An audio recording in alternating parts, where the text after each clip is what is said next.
السلام علیکم دوستوں۔ اس ایک پرندے کی وجہ سے چائنا میں تقریباً 4 کروڑ سے زیادہ لوگ مارے گئے۔ دراصل یہ لوگ چائنیز گورنمنٹ کی غلط پالیسیوں کی وجہ سے مارے گئے تھے۔ یہ بات ہے 1958 کی، جب امریکہ نے ناسا کی بنیاد رکھی۔ تو ٹھیک اسی وقت چائنا نے بھی ایک مہم کا آغاز کیا۔ امریکہ نے چاند پر قدم رکھنے کا ارادہ کر لیا تھا، مگر دوسری طرف چائنا کے پریزیڈنٹ ماؤ زیڈونگ نے اعلان کیا کہ ملک سے مچھر، مکھیوں، چوہوں اور چڑیوں کو مار دیا جائے۔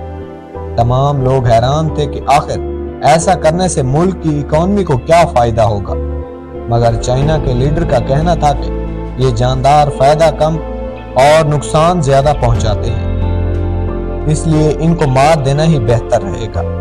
بات اس حد تک تو ٹھیک تھی کہ مچھر، مکھیوں یا پھر چوہوں کو مار دیا جائے، مگر بیچاری چڑیوں سے کسی کو کیا دشمنی۔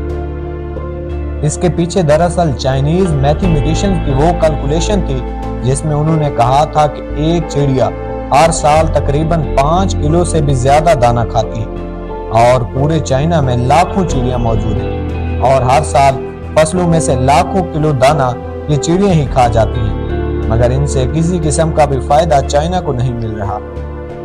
اس لیے مارچ 1958 کو ماؤ زیڈونگ نے یہ اعلان کیا کہ 4 چیزیں جن میں مچھر، مکھیاں، چوہے اور چڑیاں شامل تھی، جہاں بھی نظر آئیں ان کو مار دیا جائے۔ تمام لوگوں نے ہی ایسا کیا، اور کچھ ہی دنوں میں لاکھوں کی تعداد میں یہ چڑیاں، مچھر، مکھیاں اور چوہوں کو مارا گیا۔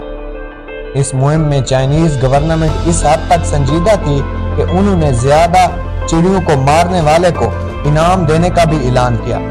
اس مہم میں فوجی اہلکاروں سے لے کر اسکول کے طالب علموں تک تمام لوگ شامل تھے۔ اس کو دی اسپائرو وار کا نام دیا گیا۔ یہ مہم 4 سال تک چائنا میں چلی، جس میں تقریباً 45 ملین سے زیادہ چڑیاں مار دی گئی۔ اس مہم میں مچھر یا پھر مکھیوں کو زیادہ نقصان اس وجہ سے نہ ہوا کیونکہ وہ اپنی تعداد بہت جلد ہی بڑھا لیتی تھی، مگر اس مہم میں چائنا سے چڑیوں کا مکمل خاتمہ ہو گیا۔ اس کے بعد حکومت نے باقاعدہ ایک جشن کا اعلان کیا، اور پورے ملک اس بات پر خوش تھا کہ انہوں نے ایک مشکل مشن کو کامیاب کر لیا ہے۔ اور اس کے بعد آغاز ہوتا ہے اس اقدام کے انجام کا۔ کچھ عرصے تک تو چائنیز لوگ بہت زیادہ خوش تھے کہ اب ان کی فصل کو چڑیاں نقصان نہیں پہنچا سکیں گی، مگر بعد میں پورے چائنا کی فصلوں کو طرح طرح کی بیماریاں لگنا شروع ہو گئی، ہر طرف فصلیں برباد ہونا شروع ہو گئی۔ سب سے زیادہ نقصان چاول کی فصل کو ہوا۔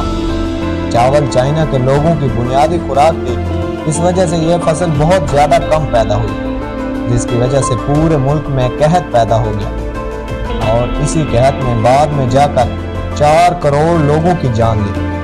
سائنسدانوں کے مطابق چڑیاں فصل پر موجود نقصان دہ کیڑوں کو کھا لیتی تھی، جس کی وجہ سے اس فصل کو بہت کم نقصان پہنچتا تھا، مگر ماؤ زیڈونگ نے نیچر کے ساتھ پنگا لیا، اور یہ پنگا چائنا میں 4 کروڑ لوگوں کی موت کے ساتھ ختم ہوا، اور یہی فیصلہ بعد میں جا کر ماؤ کے زوال کا بھی باعث بنا۔ اپنی قیمتی رائے کا اظہار کمنٹ سیکشن میں ضرور کریں۔